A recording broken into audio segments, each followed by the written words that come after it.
The day Karen sued me for living outside her HOA was the day the courtroom changed how it saw me. $6, 150 weekly fines, stacks of legal papers, and a motion to force me out, all from Brenda Whitmore, the HOA president who thought she owned the law. I walked into court alone, no lawyer, just one item in my briefcase. Brenda stopped talking. The judge adjusted his glasses. Neighbors who pointed fingers at me backed away. What I put on the table wasn't big or loud, but it made everyone realize they'd picked the wrong fight. I'm Marcus Reed, 42, with 18 years in law enforcement. Nothing prepared me for Brenda, who believed her MBA and white Mercedes let her control the town. She didn't know the quiet guy fixing cars was the last person to challenge. It started on a Saturday. I was under my '67 Chevy Camaro, fighting a transmission bolt when Brenda's pink golf cart rolled up. Her shadow hit my bamboo fence, built to hide car parts from her Sunset Hills HOA, 50 meters from my property. My house, inherited from my grandmother, was outside their rules, or so I thought. Brenda, in designer sunglasses and a crisp blazer, held a tablet like a weapon. "That fence is an eyesore," she snapped. "It's hurting property values, remove it."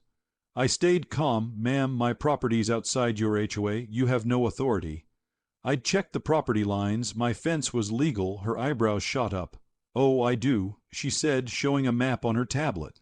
It put my house in the HOA, updated, boundaries with official seals. It looked real, but too convenient. "You have 72 hours to comply," she said, "or face legal consequences." Her smirk as she drove off said this was personal. I'd been watching her, and she'd been watching me.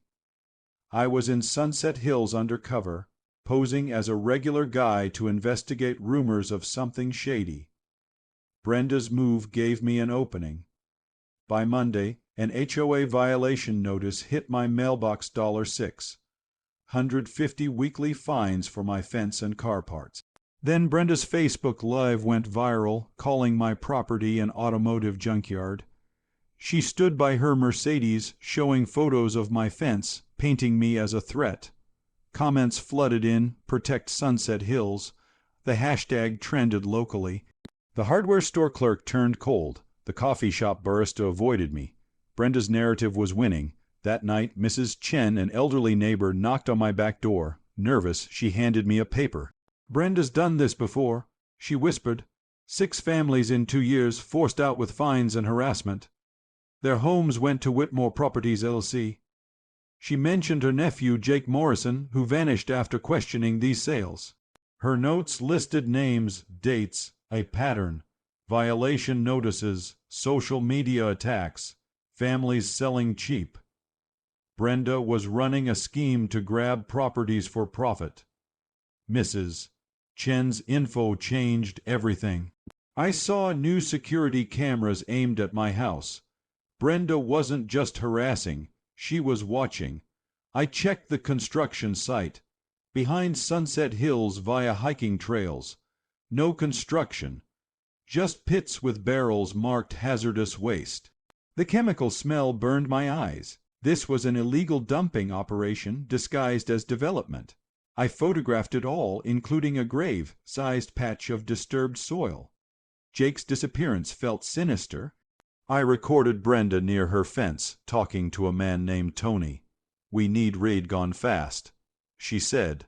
15 companies paid us to dump waste. He can't ask questions. Tony mentioned Jake, hinting he'd been silenced. This was fraud and murder. Thursday, Brenda upped the game.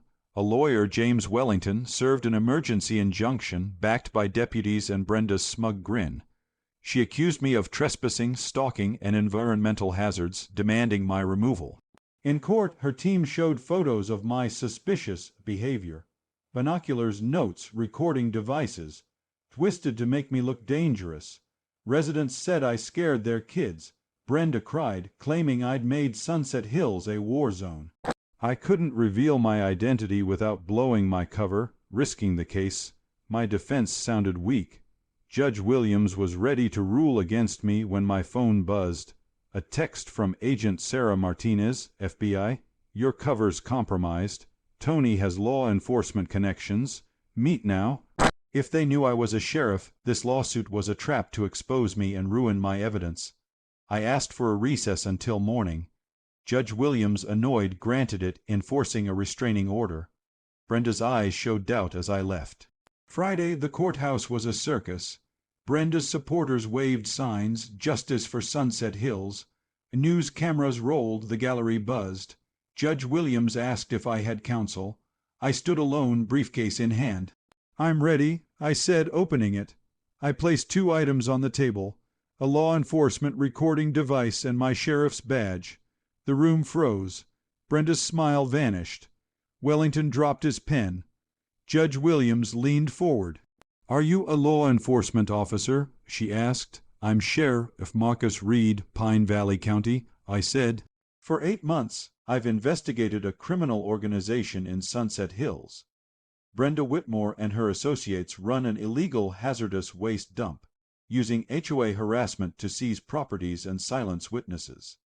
I played the recording. Brenda's voice echoed, "We need Reed gone. 15 companies paid us." Jake Morrison thought he was smart, too. Gasps filled the room. Brenda shook, her facade crumbling. Wellington whispered frantically. FBI agents burst in, led by Agent Martinez. "Brenda Whitmore, you're under arrest for conspiracy, environmental crimes, fraud, and accessory to murder in Jake Morrison's death." Chaos broke out. Brenda's supporters fled or cried. "Mrs. Chen stood. Jake was my nephew. Now he can rest." Brenda, handcuffed, stared at me, realizing the quiet guy had undone her empire. 3 months later, Brenda got 25 years for conspiracy, fraud, and accessory to murder. Tony Castellano got 30 years and $50 million in restitution.